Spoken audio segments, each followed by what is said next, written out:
मध्य प्रदेश के चिकित्सा शिक्षा मंत्री विश्वास सारंग ने मीडिया से चर्चा करते हुए कहा कि कांग्रेस सांसद राहुल गांधी ने भारत का नाम अंतर्राष्ट्रीय स्तर पर बर्बाद किया है। वहीं बीजेपी की आशीर्वाद यात्रा को लेकर उन्होंने कहा कि ये जनसंपर्क यात्रा है। हमारे नेता ऐसी कमरों में बैठकर काम नहीं करते हैं। 15 महीने के कार्यकाल में कमलनाथ ने जिलों पर भी दौरा नहीं किया था। बीजेपी के नेता दौरा करके विकास से लोगों को जोड़ना चाहते हैं। ऐशो आराम करने के लिए मंत्री नहीं बने हैं, बल्कि जनता की समस्या के निराकरण के लिए बने।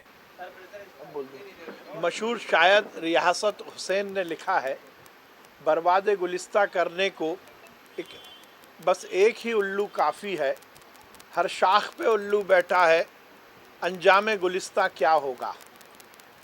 राहुल गांधी ने तो बर्बाद कर ही दिया कांग्रेस को। अब सब यदि कांग्रेस के नेता पप्पू बनना चाहते हैं तो आप समझ सकते हो कि कांग्रेस की हालत क्या होगी।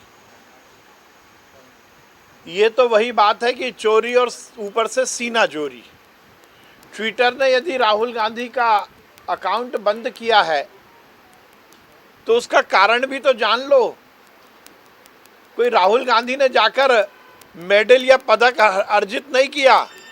अरे राहुल गांधी, आपने संपूर्ण महिला जाति का और महिलाओं का अपमान किया है।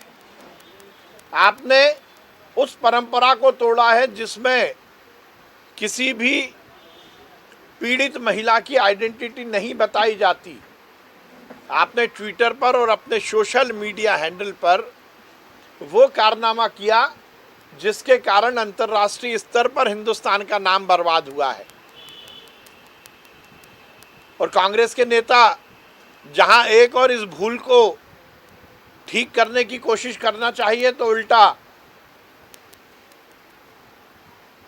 राहुल गांधी और उनकी हरकत को प्रमोट करने की कोशिश कर रहे हैं। इससे दुर्भाग्यपूर्ण कुछ नहीं होगा। ट्विटर से लड़ाई अलग ढंग से लड़ी जा सकती थी, पर मुद्दा यह है कि ट्विटर ने आपका अकाउंट बंद क्यों किया, इस पर भी तो गौर कर लीजिए। अच्छा रहता कि राहुल गांधी और कांग्रेस के नेता स्वयं आगे आकर महिलाओं से माफ़ी मांगते, क्योंकि ये केवल किसी एक नेता के ट्विटर के अकाउंट को बंद होने का प्रकरण नहीं है, बल्कि एक राष्ट्रीय पार्टी के राष्ट्रीय नेता द्वारा संपूर्ण महिला जाति का सम्मान करने का प्रश्न है। मुझे लगता है इस हरकत से निश्चित रूप से पूरी दुनिया में हिंदुस्तान का नाम बदनाम हुआ है। राहुल गांधी जी को शर्म करनी चाहिए।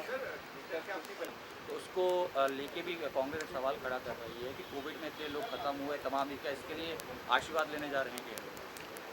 देखिए, भारतीय जनता पार्टी की जन आशीर्वाद यात्रा जनसंपर्क यात्रा है। हमारे नेता पद पर बैठकर एसी कमरों में बैठते नहीं हैं।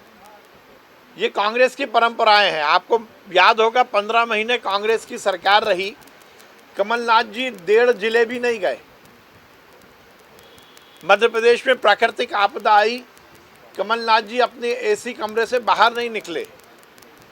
कमलनाथ जी के बंगले से 1.5 किलोमीटर दूर पर बेटी के साथ दुष्कर्म होता है। कमलनाथ जी या कमलनाथ जी की सरकार के कोई मंत्री को इतनी फुर्सत नहीं रहती कि वो पीड़िता के घर चले जाएं। अब हमारे नेता शपथ लेने के बाद जनता के बीच जाकर जनता की समस्या और सरकार की रीति नीति को बताकर उन्हें उस कार्यक्रम से जोड़ने का अच्छा काम कर रहे हैं, तो कांग्रेस के नेताओं के पेट में दर्द हो रहा है। कांग्रेस तो चाहती है जिस प्रकार से नेहरू परिवार ने सत्ता प्राप्ति के लिए अपने ऐशो आराम के लिए राजनीति की, वैसी ही राजनीति हमारे नेता भी करें। पर हमारे नेता, चाहे वो प्रधानमंत्री जी हों, चाहे मुख्यमंत्री जी हों, चाहे केंद्रीय मंत्री हों, प्रदेश के मंत्री हों, विधायक हों, सांसद हो, वो सब जनता के बीच जाते हैं। और ये जन आशीर्वाद यात्रा, इसी का हमारा कमिटमेंट और संकल्प है कि हम केवल ऐशो आराम करने के लिए मंत्री नहीं बने, बल्कि जनता के बीच जाकर जनता की समस्या सुनकर उसके निदान करने के लिए सरकार में आए हैं और मंत्री बने हैं। इससे अच्छा और सार्थक कार्यक्रम कुछ नहीं हो सकता। मैं बहुत बधाई दूंगा भारतीय जनता पार्टी के राष्ट्रीय नेतृत्व को, जेपी नड्डा जी को, अमित शाह जी को, हमारे यशस्वी प्रधानमंत्री नरेंद्र मोदी जी को, जिन्होंने इस बात को स्थापित किया है कि भारतीय जनता पार्टी का कोई भी नेता नेता नहीं है बल्कि जनता का सेवक है, और यही इस यात्रा के माध्यम से परिलक्षित होता है। सर लेकिन